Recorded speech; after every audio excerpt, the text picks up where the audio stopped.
Hi, you guys. Welcome to the Last Junior Ranger. This is Shanna, and I'm here at Humboldt Redwood State Park. It's a beautiful day here, not too hot and not too smoky, really nice blue sky. So I'm actually outside enjoying the garden. And today we're going to be talking about pollinators. Well, first of all, welcome to Junior Rangers. And remember, if you watch the Junior Ranger program and you've registered, you'll get a virtual Junior Ranger badge emailed to you. And if you collect 4 Junior Virtual Ranger badges, you'll get a real silver badge. And for 8, you get a certificate. And for 10, you get this cool patch. So I just wanted to remind you guys, and at the end, we'll do the Junior Ranger pledge together. So today, we're talking about pollinators. Do you guys know what a pollinator is?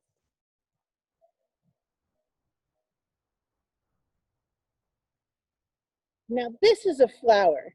Most of you probably recognize the flower as a sunflower.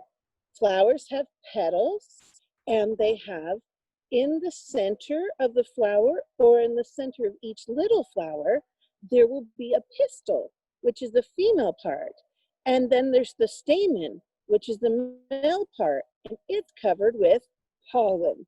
Pollen is the yellowish stuff that we get from the flowers. And sometimes they make you sneeze. Well, we're talking about pollinators. So what does a pollinator do?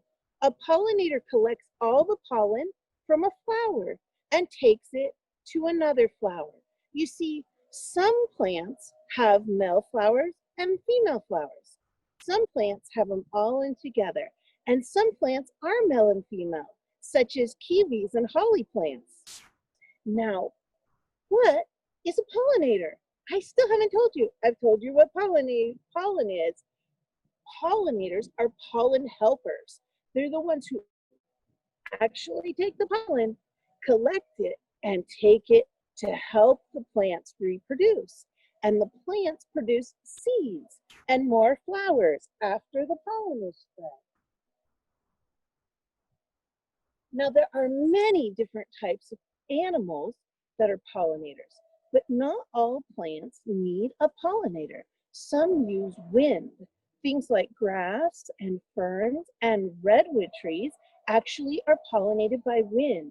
But let's talk about some of the animals we have that do pollination here at Humboldt Redwood State Park. Come along over here with me.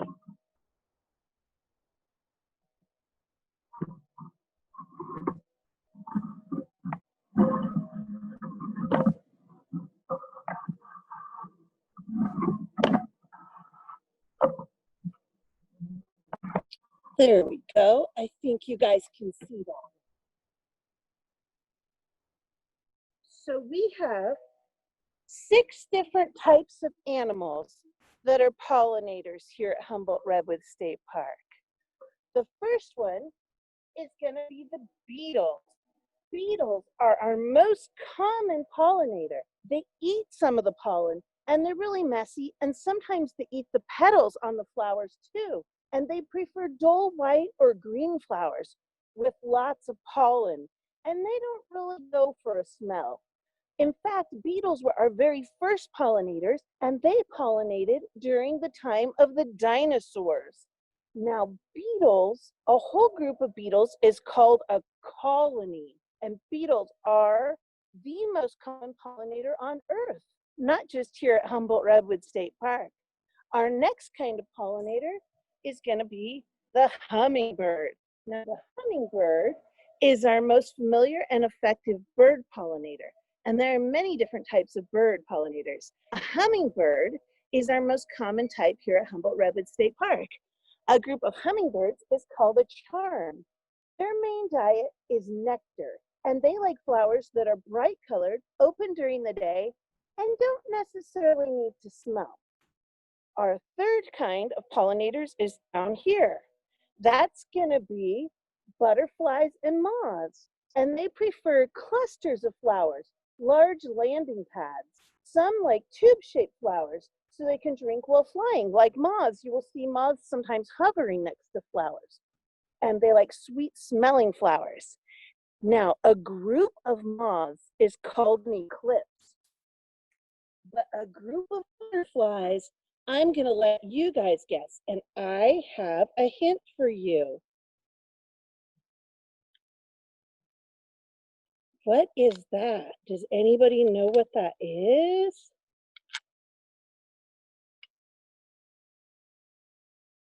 That is what a group of butterflies is called. It's called a kaleidoscope. A group of butterflies is called a kaleidoscope, and butterflies and moths are amazing pollinators. Over here, we have another kind of pollinator we have here at Humboldt Redwoods. We have the bees and wasps. Bees and wasps are really good at pollinating, and they collect a lot of pollen, but they also collect nectar. And they prefer bright colored flowers, and they really like it if they smell sweet. Now, you may think that bees and wasps live all together in groups, and then you think of like swarms and hives and colonies, but actually most bees and wasps live alone. And so there's a few names for groups of bees and wasps, but most of them live all alone, are very solitary, and do not sting, and are very small. Now, we also have bats that are pollinators. Bats are attracted to large flowers that are white or at least pale colored so they can see it at night. And bats drink sweet nectar from flowers. They get covered in pollen while drinking the nectar and then actually take the pollen from flower to flower. And our sixth type of pollinator is right down here. That's going to be flies. Now, flies are very, very important pollinators. Here in Humboldt Redwood State Park, we have the fetid adder's tongue. And the fetid adder's tongue is only pollinated by flies, but it kind of stinks, like a lot of things that are pollinated by flies. So maybe I should tell you instead about chocolate. Chocolate is only pollinated by flies, and only by one kind of fly. That's kind of funny. I like chocolate, so I guess I like flies that pollinate. So you guys, let's go back over to the garden over here.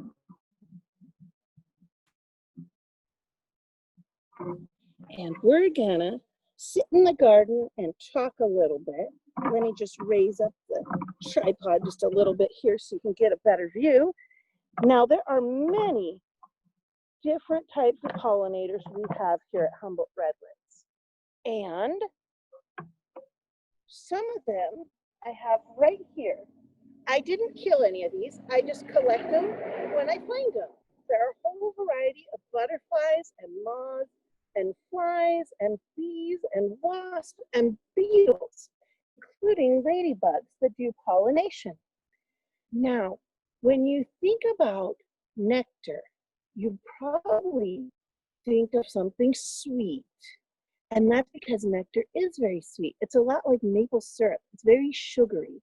It's kind of like when you drink a milkshake or a smoothie, or when you get candy from a piñata, and you know that feeling you get when you're at a birthday and you get the candy from the piñata. It makes you all hyper, right? Really, really hyper. Well, that's how the animals that drink the nectar are. Bats fly really fast. Hummingbirds fly really fast, and bees too. But the ones that eat the pollen, more like the beetles and some of those pollinators, the pollen is really rich in protein, and it's more like eating nuts or burgers. So those pollinators move a little bit slower. Kind of funny, huh? That different animals act differently based upon what they eat, just like us. So that's why it's really important to eat healthy. Now, if you look at the pollinators that I have right here, let's give you guys a little quiz. Are you ready? Now, is this a pollinator? This is a bumblebee. Bzzz. Yeah, it's a pollinator. And what about this? This is a little beetle. Beetles are pollinators. How about a butterfly? Butterflies are pollinators too. What about a ladybug? Is a ladybug a pollinator? Yeah, ladybugs are definitely pollinators. How about a wasp? Are wasp pollinators? Wasps are pollinators. And what about a redwood seed cone? Is a redwood seed cone a pollinator? No, that'd be silly. What about a banana slug? Is that a pollinator? What do you guys think? Is a banana slug a pollinator? Probably not. They might accidentally take some pollen from one flower to another, but they're probably just going to eat the pollen. Now, you know what else is a pollinator? Wind. And like I said before, a lot of grasses and trees get pollinated by wind. Things that do not have flowers are usually pollinated by wind. Now let's look at some different types of flowers and think about what kind of animals might pollinate them.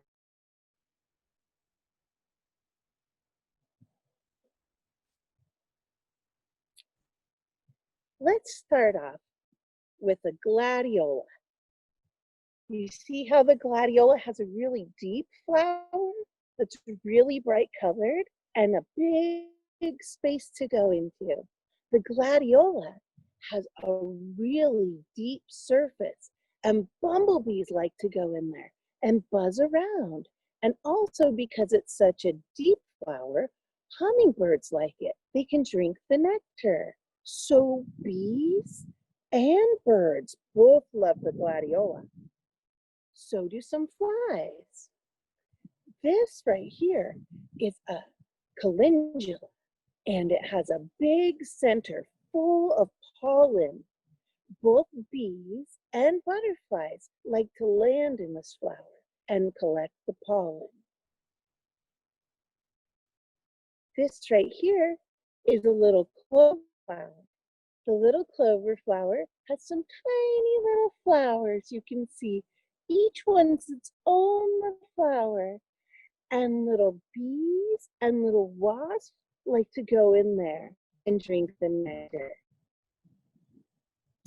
What about this pretty flower?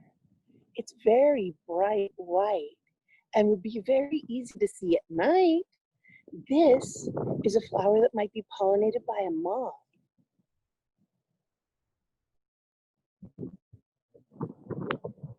This is a yarrow flower.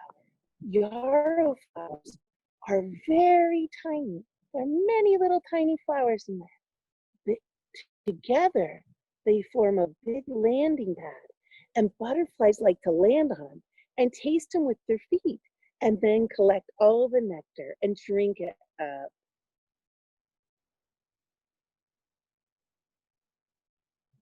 Here is a deep red flower. This is from a sage plant, and as you can see, you would have to have a very long tongue in order to get all the nectar out of this flower. So this flower is going to be something with a very long tongue, mostly a hummingbird. This is a squash flower. Now squash have male and female flowers, and the female flower would have a little squash right here, but the male flower just has the pollen inside. And if you look down in there, there's lots of spaces. Now, beetles and flies and bees, they all go down in here and they collect the pollen deep down in there. But there isn't really much nectar, so we don't usually get hummingbirds in those. This is a trick question. What kind of pollinator would like this? If you look, there's no flowers at all. It has long pollen grains that hang out.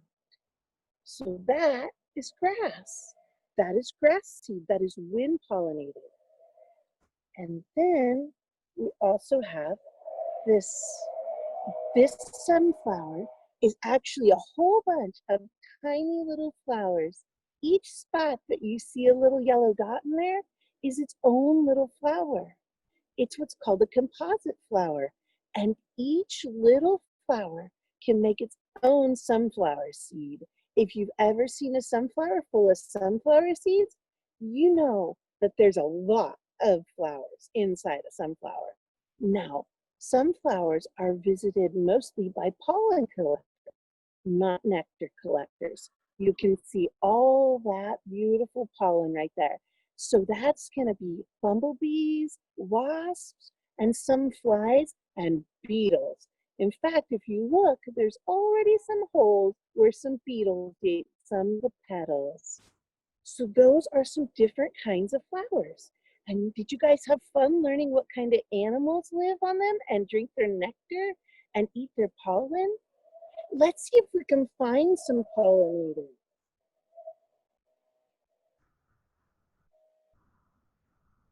I'm going to take you guys on a little journey here, and we're going to look at some pretty flowers.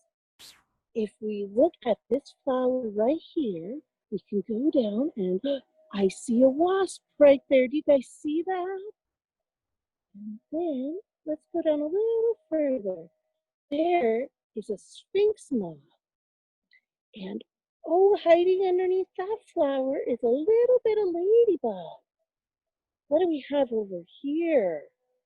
I see a type of bee, a honeybee. And then right there, what is that? A beetle? And then look, I made a butterfly and put it on the fern. But ferns are pollinated by wind. They don't have any flowers. Let's see, over here we have a blue orchard bee. I really like blue orchard bees. They are so amazing. Blue orchard bees are one of our native bees, and they're very different than a honeybee. They actually remind me to tell you guys something really cool I wanted to tell you earlier. A lot of our native bees do not live in hives. Instead, they live in the ground and they raise their babies in the ground or in little canes. And there are even leafcutter bees, and they cut a perfect circle out of a leaf, and then they make a little sleeping bag for their babies. Now, blue orchard bees, they like to eat flower nectar in the orchard. That's how they got their name. And we call them Bob for short. Here's a little hummingbird. And then up here, there's a bumblebee. You guys see the bumblebee? Big bumblebee. And another type of beetle. And another type of native bee. And another butterfly. I hope you guys like these butterflies because that's going to be our craft today. Here is a tiger swallowtail and a monarch. And then there's a little blue butterfly. And then over here on the wall is 3 butterflies that I also made. And then down here in my garden, it's also a little tray of water with a couple of stones on it.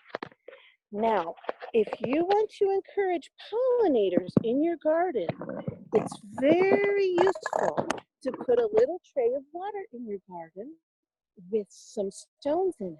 That allows the bees and butterflies and other pollinators to get a drink. Here in California, it's been very hot. It's been in the triple digits, which means it's over 100 degrees. And with all the fires we've been having, the animals get thirsty, both the wild animals and the insects. So it can be very nice to put out just some simple bowls of water in your yard. And if you're putting out a shallow plate for things like bees and butterflies so they don't drown, you can put a stick on the edge of a bowl, or you can just do a shallow bowl with a couple of rocks in it. Now, you guys, I wanted to do a craft with you guys. What do you guys think? Do you guys have any paper and some pins and some scissors? And if you have pipe cleaners and a clothespin, that'd be great. And if you don't, just plain paper would be fine. So I'm going to back up the camera a little bit so you guys can see me better.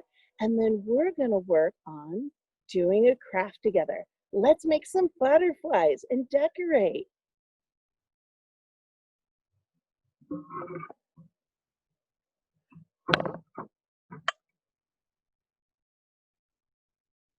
Hi, you guys.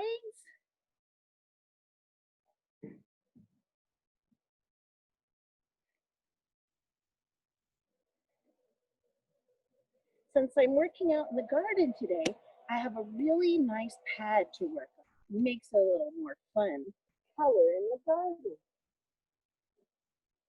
And then I have some crayons, some scissors,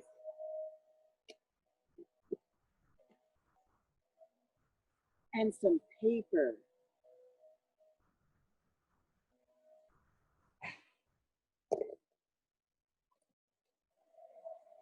If you take your paper, let's see if we can get you guys just a little bit closer so you can hear better here.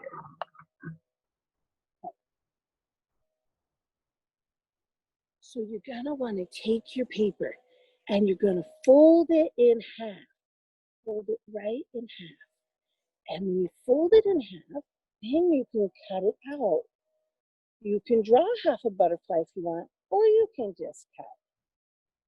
And we're gonna cut out a butterfly's wing. Now the first wing is always bigger and kind of pointy. And then the second wing is really rounded. And then it comes in and you have the abdomen of the butterfly. This right here is the wings. And if I take this and unfold it, I have a butterfly. Now we're gonna move over here where you guys can look at some pictures of beautiful butterflies to get ideas for the wings. Can you guys see that? Let me see if I can make it just a little bit lower here.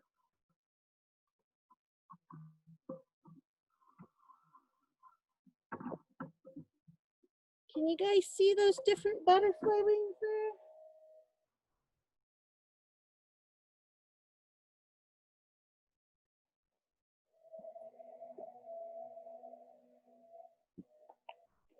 Let's color some pretty butterflies together. Here's my butterfly I cut out, just in half like that. A little head, a wing, round, and then the abdomen. And now I'm all ready to color it. What kind should I do? Should I do a monarch, morning cloud, cabbage white? Maybe an orange sulfur. That's a really pretty butterfly.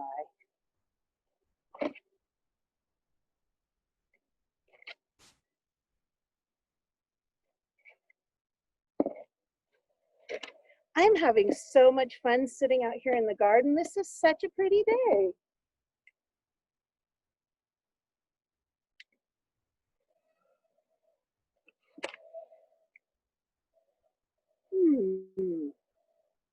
So have you guys been enjoying Junior Rangers this summer?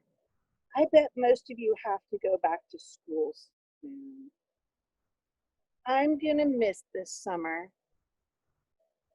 I hope before you go back to school, or if you're already back in school, you get to come and enjoy the park sometime next summer. And in the meantime, try and find some pollinators to watch. Try and have some outside time in your yard or near a pot of plants where you can just watch the animals work.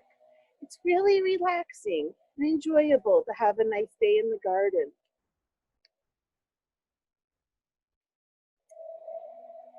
Hmm.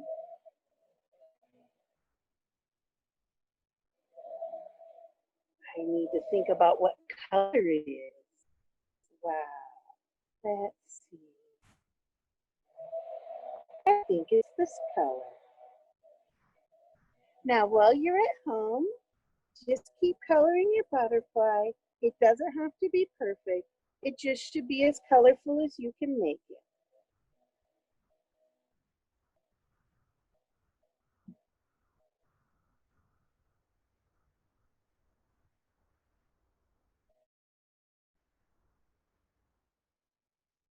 Wow. This is really fun coloring with you guys.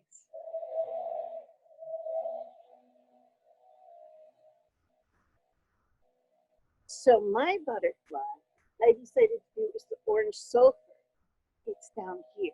But there are many beautiful butterflies on here. Now, you gotta look at where the spots are.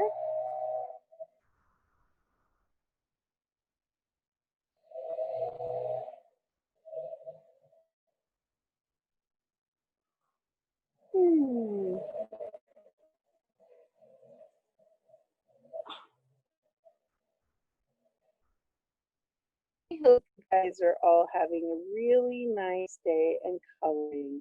Let's see. If you wanted to, you could do a bumblebee instead. Now, some people say that butterflies are like flying flowers, and they go around and they drink all the nectar that they can from all the flowers. But did you guys know that different plants, some plants can only be pollinated by one thing? You remember I talked about the chocolate, right? How we need flies to do the chocolate? Well, that's not the only plant. There are a lot of plants that need a specific type of pollinator. So it's actually really important that we try and provide habitat and grow native plants so that we can provide food for the different animals, the different pollinators. And, oh my goodness, this is coming out so pretty. And so planting a few plants is very helpful. But if you can grow different kinds of flowers all year long and have flowers in your yard that bloom throughout the year, you will have even more pollinators in your yard. And if you try to grow native plants, it's very important to plant a big enough patch that the animals that live on them can complete their life cycle. Now, almost done, you guys. Here, just keep coloring your butterfly. Make it all nice and pretty. Your butterfly looks so nice.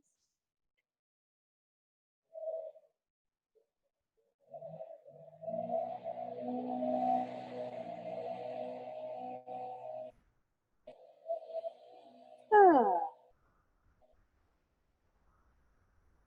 there we go. So here's my butterfly. It is an orange sulfur. Now, if I fold on either side, right next to the wings, I can make a butterfly that looks like it's flying.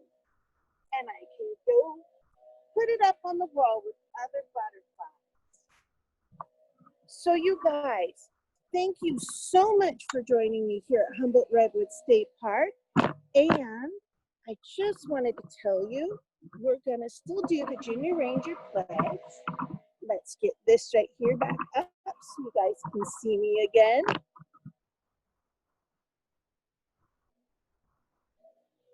Thanks for joining me today and learning about pollinators and making butterflies.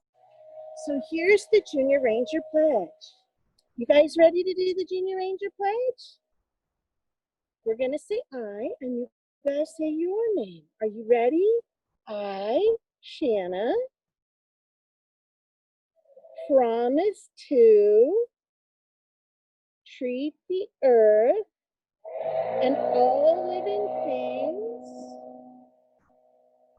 with care and respect, and to be thoughtful about what I do and how it affects others, and to learn about the importance of nature and our heritage. Thank you guys. Thanks for joining me for the last Junior Rangers. Have a nice day.